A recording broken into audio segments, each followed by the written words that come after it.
guess this was somewhat relatable.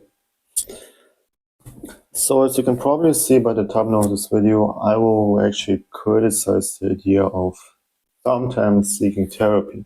But don't try to get me wrong. I don't think therapy is bad, and I'm not a licensed mental health professional. What you're hearing right now in this video is that I'm going to talk to myself about personal struggle with anxiety and depression. And I will actually try to show you the tips of that I dealt with in order to overcome it.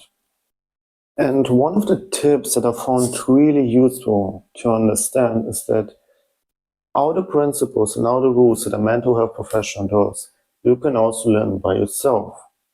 This doesn't mean that you will necessarily be just as good as a mental health professional, but by actually knowing all those models and all those ideas that they're using to help you, you can actually also become the person who could actually help yourself.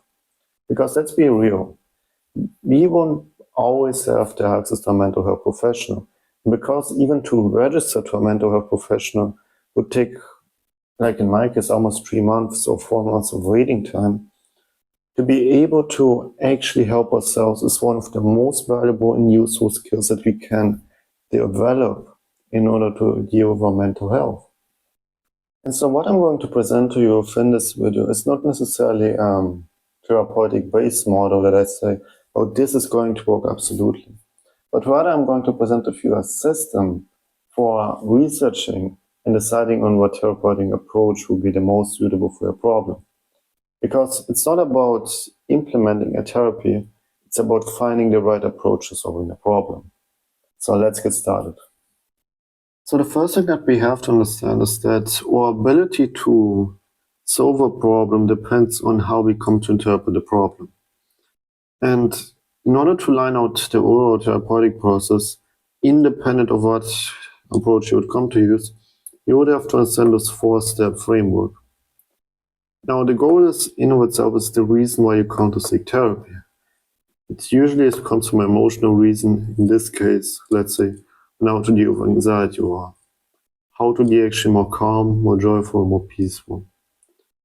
Now, the problem is actually the thing that we try to deal with, in the sense that, okay, there's a certain event or there's a certain trigger that reminds of, okay, this is going to manifest negative emotions. Why is this trigger coming up? And by the better we come to understand the problem, the better we'll be able to set the diagnosis. And so in order to solve the problem, we have to clarify on the specificity. So one of the few examples that I could present would be actually those 4 different forms of therapy that I came to recover upon. Now, these are going to be simplifications of that I'm going to present. But what I want you to know is that depending on the therapy you choose, it will also determine on how the problem is going to be defined and how it will be diagnosed. Because all of those approaches are essentially models of how to understand the problem. Right? So for instance, the somatic approach, or which you could also call the mindfulness approach, focuses on bodily sensations, thinking that emotions are not only ingrained cognitively, but also physiologically within the body. Cognitive behavioral therapy focuses on the connection between thoughts, emotions, and actions. Now, what it essentially says is that your thoughts are the result of the emotions and actions, and you can change one thing by changing the 2 other factors, by essentially interrupting the system or creating a new system. Behaviorism is a little bit more simpler than those other ones, as behaviorism focuses on the cue, the process, and the reward, be it in habit-building behavior or how you come to associate one thing that would cause a certain emotional reaction through conditioning. Psychoanalytic theory focuses also on, for example, associations and structures that came to be built, but it tends to work more with symbolism and tries to figure out those connections by figuring out the overall structure in the subconscious mind of a person. Now, when you say, okay, I have anxiety and I want to feel more peaceful, all these models, despite dealing with the same problem, will provide different interpretations. And so knowing all of these are models is really helpful by actually organizing the overall problem in the structure. Now, having clarified the overall goal and having defined a problem, this will determine all of the action steps that we will use to decide which approach we want to take that we think will solve the problem. Now, this doesn't necessarily mean that you're going to be right the first time in figuring out how to work with the problem, but by creating an iteration system that says, okay, here's the problem and here's the overall interpretation I'm going to use, you can check whether your approach is functional by either applying one of those most conventionally taught approaches on how to deal with a problem. Now, the most simple way is actually to decide on the problem that you're looking forward, let's say depression, and then you're going to research for the most conventional ways that are being taught by a therapist to deal with depression. By figuring out the most common therapy used, you can also then research on the fundamental textbooks and theory that is used by clinicians and other psychotherapists in order to deal with the problem. And once you get the same information that they themselves use, you'll be able in a different position to deal with it. Not including medication, because in order to get medication, you need the approval of a person, licensed professional. But you're talking about therapy, you're not talking about medication, even though it could be considered an option. Now, this iterative system is a long-term system, which means even though we can be 100% sure that our interpretation will be fully correct or functional, we can still figure out whether our approach or understanding of how we come to regulate ourselves and we come to understand our mental health is functional. So out of steps that we, after having figured out the problem and the diagnosis, we come to the last step, and which is the iteration.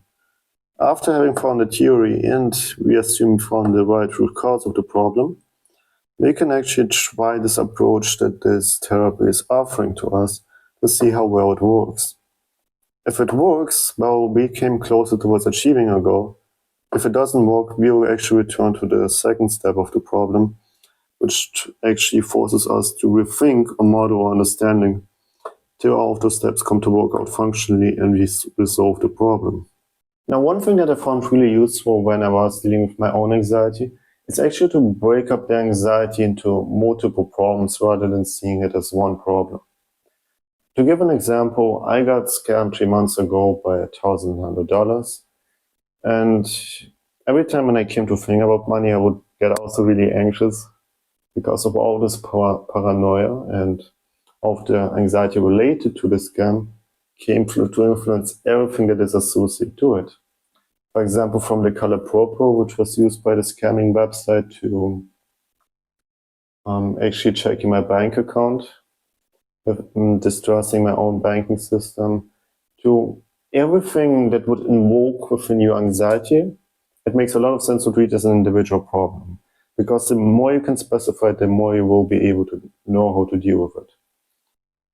And so even if you think, okay, this approach works and I could manage this one part, specificity will become the crucial factor of actually diagnosing dealing with the problem. This part isn't so far crucial as in figuring out whether a therapeutic approach actually works, but it didn't solve all of the problems relating to our anxiety, or whether a therapeutic approach doesn't work and we need a different model to work for us. And so let's just try to summarize all those steps so you get a better understanding and feeling about it. But first of all, we have to decide on what we try to achieve. In the case of our mental health, trying to deal with anxiety or any emotional form of distress, we have to then define the problem or the triggers or everything that comes to be at the cause of it. The better you can specify all of those distinctions within your mind, in the sense, everything that causes your anxiety, the better you will be able to deal with it. So the better you can to define the problem and now deciding what you want to have, now we can actually work on recreating this therapy by using all of those educational resources available to us that any clinician or psychotherapist use this to help you. Now, this form of research will take quite a while, but this will also enable you with the competences that a therapist uses to solve your problems. Now, after having gotten solid understanding, we have to find a problem and where we want to go. We can actually try to come up with the fourth step, which is the design and the creation of our approach of how we come to deal with it. Now, in this therapeutic approach that you decided would be the most relevant for solving the problem, now it's the time that you come to test it and see how well it works. Now, this doesn't mean that you will get immediate effects, but it still means that you can see how well you're going to apply with every single specific problem, how well you can specify it. And within all of the steps, probably like so within a month or so, you can see how well your approach came to work out on your own mental regulations. If it did not work, you can also return to step 2 or step 1 by redefining your goal and the problem, and now you have actually a basis on how you can not only decide on your system, but also you can recreate a therapeutic process. Well, if you really like this video, I made a video before on anxiety, where I actually talk about one of the ways I came to understand anxiety really well and use it to my advantage rather than letting it become a hindrance. And without further to say, I hope you found this system for deciding a model pretty useful, and perhaps if you like this video, we may see each other on another video. Now, stay tuned.